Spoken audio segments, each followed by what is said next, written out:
Hello! Jack Gabay here again with another vlog. And for today, pupunta tayo ng Quiapo. I-meet natin yun ng old friend and old colleague of mine, si JR. And tutulungan na tayo maghanap ng panibagong bike. The reason kung bakit kailangan ko maghanap is because yung luma kong Trinks na folding bike, hindi ko na siya mahanapan ng replacement na interior. Trust me, I've tried and I've ordered and hindi pa rin sapat, hindi sukat yung nakuha ko para sa interior niya. Well anyway, yun nga no, pupunta ka tayong Quiapo. I know it's a long weekend, it's a Sunday and alam ko dagsaan yung tao doon kasi sa Huran. But the health protocols, social distancing tayo. I just want to show you around kung paano kami bumibili ng bike or kung paano sila bumibili ng bike actually. Yung mga bike ko dati nakuha ko lang sa tao, nabili ko sa tao. Pero ito, first time ko yatang makipagtawaran mamaya sa pagbili ng bisikleta. What I'm planning to buy is a mountain bike kasi medyo kasya na siya sa bahay ko. Kaya ko na siyang itambak. And then kasi para rin makapag long ride ako, no? Long ride. Kasi hindi na natin ma-utilize yung folding bike for urban ride from, say, yung dating lugar ko sa Mandaluyong, pupunta ako sa office sa Makati, or punta ako sa girlfriend ko sa Pasig. Ngayon, yung location ko sa Pasig, medyo malapit na siya sa Taytay, sa Rizal, and konting tumbling na lang, pwede na tayong umahon sa Antipolo with the help of some bike friends we can invite to ride with us. So, yun. Tsaka, yeah, visit my kuya too, dun sa Taytay Rizal. So, yun. Let's go! Punta tayong Quiapo. I'll show you around. And, sana mag-ingat kayo kung balak nyo rin pumunta dun, okay? Stay safe, stay dry, stay healthy, and away from the coronavirus.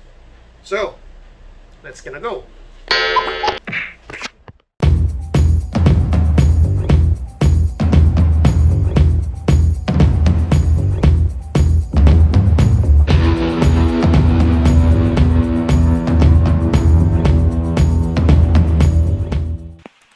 2,000 years later.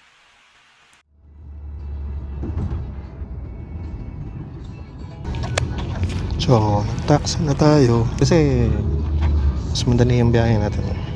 Ayaw ko mag-commute papuntang Quiapo.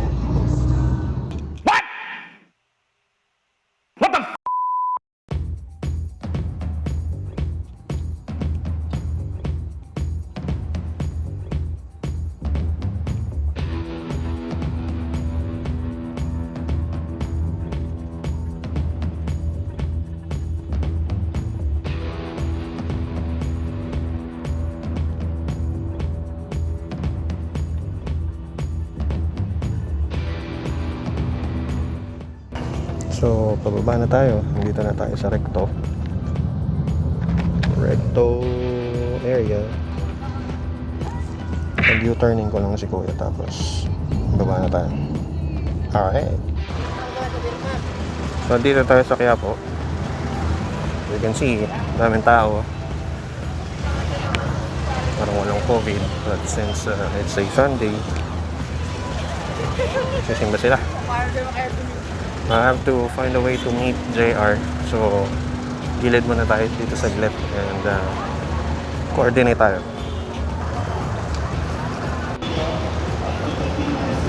Nakatawid ako from Quinta Market. Milalim ako dun sa underpass. Kikitain ko sila dito sa kabila. Let's go.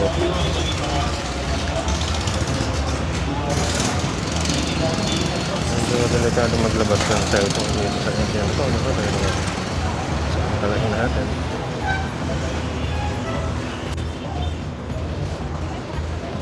Hintay ko lang yung text na nandito na daw sila eh. So, hanapin na natin. So, andito na ako sa area. Hindi ko alam mo ito yon, pero marami ng bikes for sale. Tingnan lang natin kung nasan sila. Malamang dito kami maghahanap-hanap na. Ito, interesting to. Ano kaya to? No.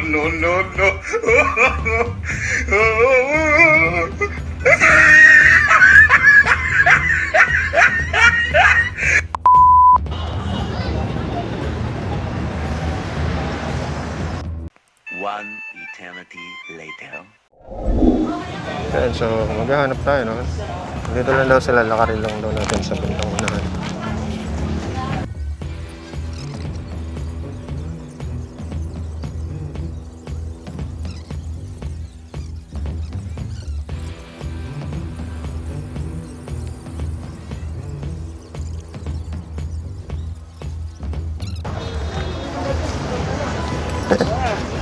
Nag-e-explore ako, pre. Bumibideo ako, sir.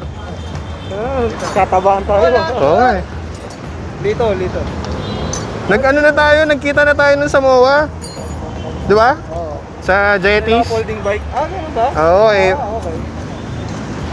Gusto ko mag-mountain bike kasi malapit na ako sa Taytay eh. Konti na lang yun, Antipolo na yan eh. Kunti na lang yun. Tay-tay ka na pala. Wala pa akong pera, mag-withdraw pa lang. Tay-tay ako. Tingin muna tayo. Oo, hanap muna tayo naman. Ang dami dun eh. Oo, nag-tingin ka na dyan. Dami dyan. Mura dito. Ano, game? Ha? Game? Magtitingnan din kami piyesa eh. O tara. Alis na kami eh. Lakad mo to! Normally. Ang ganda ng kulay niya, matte. Oh my God.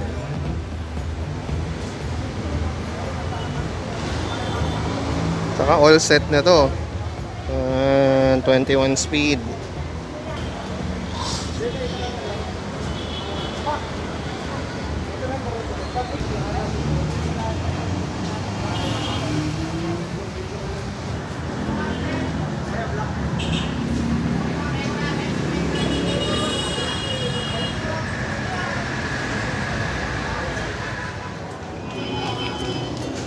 So ito na yung best deal na nakuha namin. Nakabili na ako ng bike.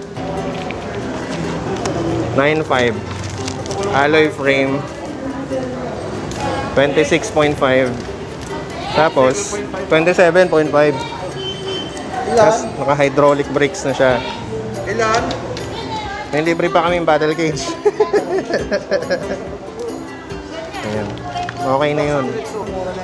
Good deal na to. Wala naman sa pangalang frame yan eh, no? Nasa pangangalagayan ng ano, sa pangangalagayan ng rider.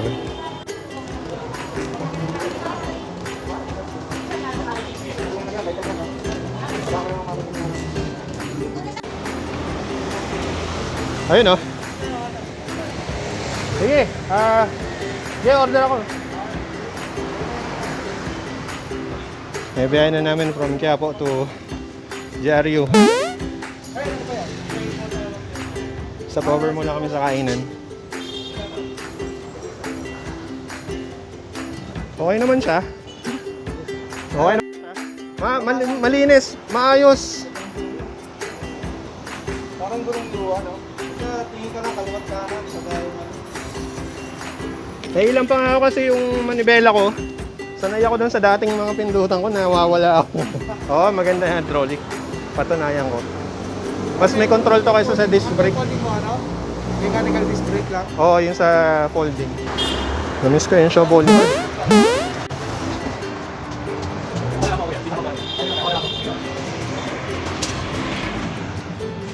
Yan yung mga kakain dito.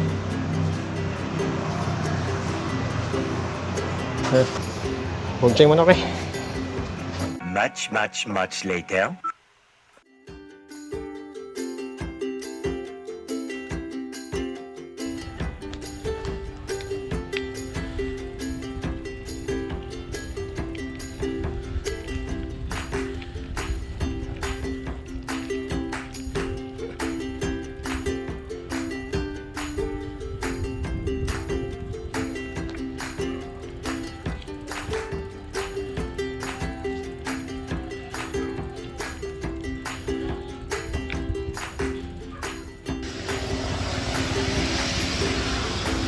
So ayun oh.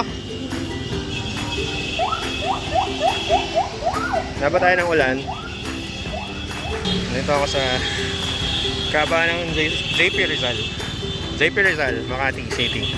Papuntang C5, tapos tatawid ako ng Pasig. Napot ako ng ulan. Doon pa lang sa poblasyon. And hindi naman ako masyado nabasa. Pero yung bisikleta, ayan break in yung bike. Medyo stop over na ako dito sa silong konti. Dito sa silong kasi kanina pa ako nagpipedal simula pa sa Kalentong hanggang mula Quiapo actually. Umuwi kami ng Quiapo and then stop over kami sa Mandaluyong. Tapos eto na. Nag-circuit pa ako. Ayan, so kita-kits tayo ulit mamaya. Sana makauwi na ako na maayos. So, ito, no? Ayan. Muhulog pa ako sa gat. Ayan. In-upgrade ko na siya, no? Pinalagyan ko ng bagong saddle, bike stand, tapos itong helmet, tsaka fenders, mudguard, eh tagulan ngayon. So, kailangan natin ng protection sa putik. Yan sila kuya. Buti bukas pa yung shop niya. Ito lang to sa Dr. Pilapil sa Pasig.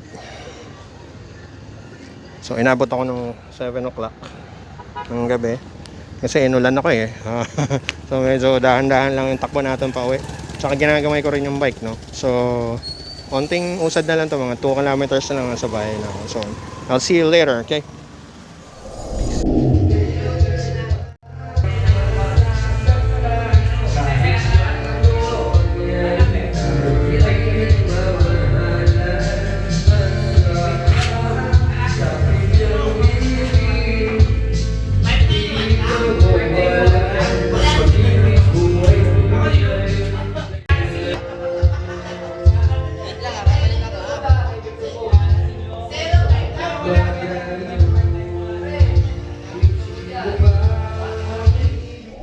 So, yun nga, no? Pauwi na ako sa bahay at nakapag ayos na rin ako. It's already 9:30. Tapos, naitabi ka ng konti yung bike ko. Medyo masikip siya. Kasi ang laki pala. Hindi pala siya ganun ka-fit dun sa living and moving area ko dito sa bahay. Maliit lang naman kasi yung bahay ko eh. Yung apartment.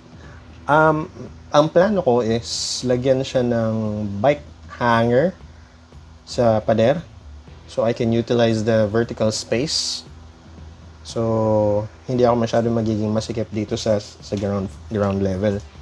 Now maganda yung experience, no, sa pagpunta ko sa Quiapo. Overall I can say that it's the best, but I got my money's worth. Ang nabili ko na mountain bike is talagang na-canvas namin, naka 4 na shops yata kami tiningnan ng pare-pareho ang specs. And then, nakakita kami in the end ng nag-offer ng pinakamababa talaga ng presyo. Tapos, in-upgrade na lang namin. And then, on my way home, bumili na lang din ako ng pang-upgrade ko. Like, the mudguard, yung lights and horns, and then yung helmet, pinaka-importante, safety first, diba? When you're going to ride, always remember to wear your helmet. Every time. Kada sasakay kayo ng bike. Kahit sabihin sa inyo na ang corny nyo tingnan, kahit malapit lang kayo, make it a point na suotin nyo. Kasi you'll never know, accident can happen anytime. And better be equipped with the right gear. If it happens to you, at least, you increase your chance of survival or minimize the chances of you getting hurt further. Okay? So, yun. I'm looking forward to doing more rides with JR and the Chain Gang. Yung Chain Gang namin, about 4 years ago, meron kaming grupo sa Red Sky, yung data namin company na pinaka-cool sa tingin ko na call center ever. Hindi lang sa tao, kundi pati sa management, no? Sila Boss Andrew, everybody there.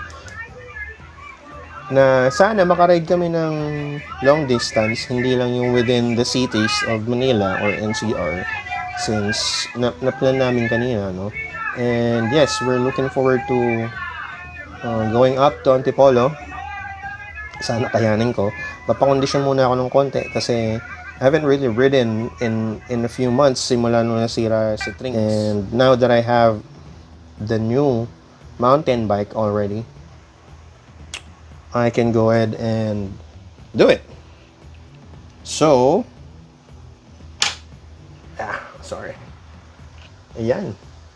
Humble brag ko lang ng konti. Okay, so see you again, I guess, on the next vlog. Hindi ko alam what will happen next, what I'm going to cover, pero bahala na si Batman. Nag-enjoy ako, and sana kayo rin. And I hope you get to subscribe kahit wala pa akong fans. Okay, so magabi na, papahinga pa ako, may pasok pa ako bukas.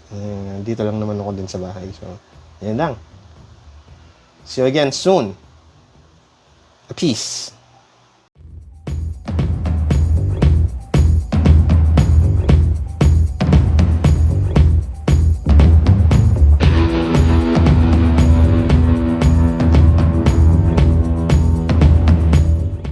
Diaryo.